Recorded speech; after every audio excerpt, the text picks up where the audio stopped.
দেখুন, আমি বেশ কিছু ছোলা ভিজিয়ে রেখেছিলাম আগের দিন, পরের দিন সিদ্ধ করে নিয়েছি। আর নিয়েছি কি, টমেটো নিয়েছি, কাঁচা লঙ্কা নিয়েছি, পেঁয়াজ নিয়েছি, আর কয়েকটা আলু, সেদ্ধ আলু নিয়েছি, আর চাট মশলা নিয়েছি। এবার আপনার কড়ার মধ্যে সাদা তেল দিয়ে আর পেঁয়াজগুলো দিয়ে দিলাম। পেঁয়াজগুলো কিন্তু ট্রান্সপারেন্ট হবে, পেঁয়াজ খুব বেশি ভাজা হবে না। এইটা করছি রুটি, লুচি, পরোটার তরকারি একবার করে দেখবেন, খুব ভালো লাগবে, মানে খুব খুব খুব ভালো লাগবে। এইটুকু আপনাদের আমি গ্যারান্টি দিতে পারি। একবার করে দেখুন, আর প্লিজ একটু কমেন্টে লিখবেন। বাই দ্য ওয়ে, আমি নূপুর, আপনারা দেখছেন smile with Nupur and Tania. Please একটু সাবস্ক্রাইব করে দেবেন, বেল আইকনটা টিপতে ভুলবেন না। লাইক শেয়ার করে একটু পাশে থাকবেন। নিত্য নতুন রেসিপি পেতে আমার চ্যানেলটা একটু সাবস্ক্রাইব করে রাখবেন, তাহলে যখনই আপলোড করবো আপনাদের কাছে পৌঁছে যাবে। ফিরে এলাম রান্নায়। পেঁয়াজটা একটু ট্রান্সপারেন্ট হওয়ার পরেই আমি টমেটোটা দিয়ে দিয়েছি। টমেটোটা দেওয়ার পরে টমেটোটা একটু নেড়ে ছেড়ে একটু কাঁচা গন্ধটা গেলে আমি লঙ্কা কুচিটা দিয়ে দিয়েছি যথারীতি। লঙ্কা কুচিটা দিয়ে এটা অত্যন্ত সুস্বাদু হয়। এটা এইভাবে করে দেখবেন। আমি এটা অনেক সময় বাইরে নিয়ে গেছি। এবার আমি ছোলাটাকে তুলে দিলাম। ছোলাটাকে তুলে ছোলাটা কিছুক্ষণ নাড়াচাড়া করার পরে একটু তারপরে আমি ছোলার মধ্যে আর বিশেষ কোনো মশলা দেব না। এটা খুব কম মশলা, মানে মশলা নেই প্রায়, না থাকার মতো মশলা দিয়ে কিন্তু এত সুস্বাদু হয়, আপনি খাওয়ার পরে বলবেন যে সত্যি না, এটা একটা ভালো জিনিস শিখেছেন ভালো জিনিস, সেটা বলবেন।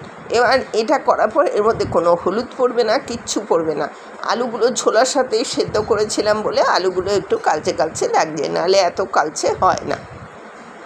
এবার এর মধ্যে হালকা একটু হলুদ পড়েছে, মানে একদম সাদা সাদা লাগছে বলে আমি একটু হলুদ দিয়েছি, নাহলে হলুদ না দেবেন না, কোনো অসুবিধা নেই হলুদ না দিলে। এটা যখনই এরকমভাবে খানিকটা ফুটে উঠবে, আলুগুলো চাং চাং করে ভেঙে দেবেন, মানে একদম চটকে দেবেন না, যাতে গোটা গোটা খানিকটা থাকে, খানিকটা ভাঙা ভাঙা থাকে। এবারে এই সমস্তটা আমি দিয়ে দিলাম।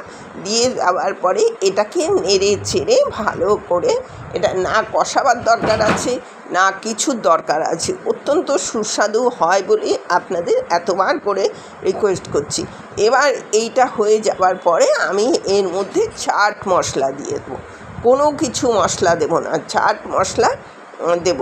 অত্যন্ত সুস্বাদু হয় চাট মশলাটা, আমি দিয়ে দিলাম। চাট মশলার মধ্যে অনেক রকম মশলা থাকে, তার জন্য খুব সুবিধা হয় আপনার এই রান্নাটা। এবার রেডি হয়ে গেল, রেডি রান্নাটা, এবার রেডি টু সার্ভ। গ্যাস নিভিয়ে দিলাম, সার্ভ করে দেখাচ্ছি।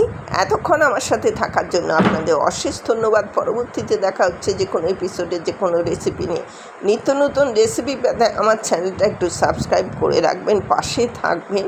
আমিও যথারীতি যথা সময় যখনই আপলোড করব, আপনাদের রেসিপিটা আপনাদের কাছে পৌঁছে যাবে। আমি দেখবেন প্রতিদিনই প্রায় চেষ্টা করি আপনাদের একটা করে রান্না দিতে। এটা বড্ড সুন্দর হয়, খেতে ভালো লাগে, তাই আপনাদের দিয়ে। রুটির তরকারি অনেক সময় মাথা খারাপ হয়ে যায়, কী দিয়ে রুটি দেব, বা লুচি করেছি কী রান্না করব, তাই এই ধরনের রান্নাগুলো আমি আপনাদের সামনে নিয়ে আসছি।